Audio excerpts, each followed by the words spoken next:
Yeah, started 10 o'clock. There'll never be a deal. Iran will not have a nuclear weapon, and we're going to get the dust back. We'll get it back either. We'll get it back from them or we'll take it.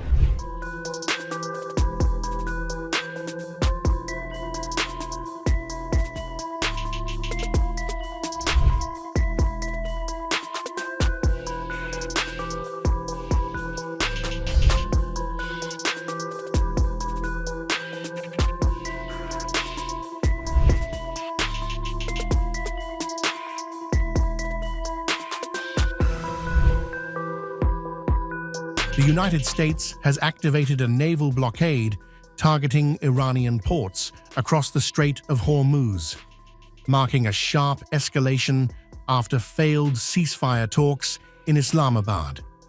President Donald Trump has claimed the pressure is already working, stating that Tehran is now seeking a deal, even as enforcement begins on the ground. Well, he's done a good job, and Steve and Jared, they've all done a very good job, and I can tell you that we've been called by the other side. They'd like to make a deal very badly, very badly. As reported, the blockade is aimed at restricting vessels entering or leaving Iranian coastal areas, effectively tightening economic pressure on Tehran.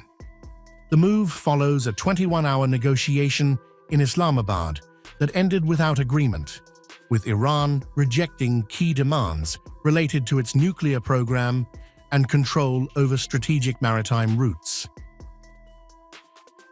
It was over nuclear, very similar, yeah, very good. I guess you're listening. It's over the fact that they will never have a nuclear weapon. Iran, you marking it down? Iran will not have a nuclear weapon. And we agreed to a lot of things, but they didn't agree to that. And I think they will agree to it. I'm almost sure of it. In fact, I am sure of it. If they don't agree, there's no deal. There'll never be a deal. Iran will not have a nuclear weapon, and we're going to get the dust back. We'll get it back either. We'll get it back from them or we'll take it. Trump has asserted that Iran has reached out to the United States, expressing willingness to negotiate, though no supporting evidence has been presented publicly.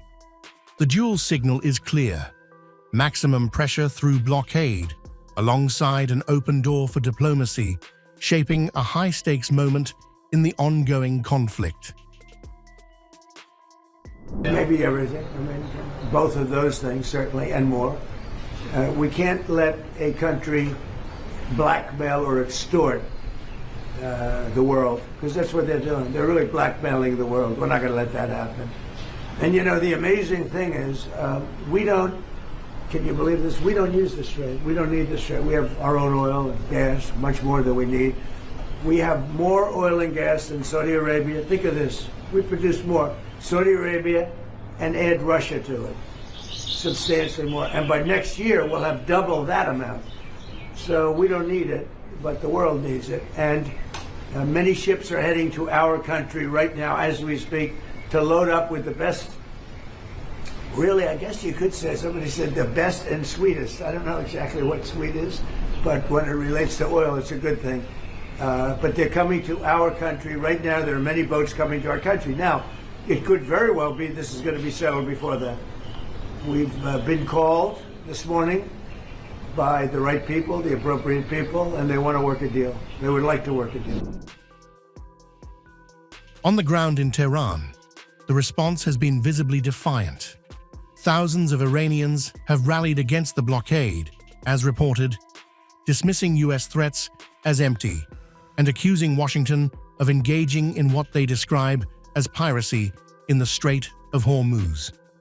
The protests reflect strong domestic resistance as tensions escalate. Today, Parliament has established the core structure of this law. With input from these 8 members and other contributors, the commissions have approved the preliminary issues and the overall framework. In this law, we specifically address the issue of control, supervision, and operational management of ships and floating vessels carrying any cargo. Pay attention here. This is a separate matter. Firstly, the comprehensive control and supervision that Iran possesses. We are not only supposed to collect tolls from floating vessels carrying oil and energy entities. Every shipment of any kind, every passage through here, even if it's a passenger, recreational for example, tourists who come through this waterway to travel to Iran or countries in the region, that vessel's owner must pay the relevant tolls to Iran.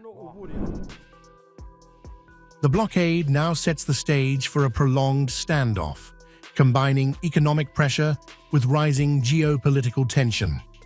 As claimed in reports, while Washington seeks leverage to force negotiations, Iran's public stance signals refusal to yield under pressure, turning the situation into a critical test of strategy, endurance, and diplomatic resolve.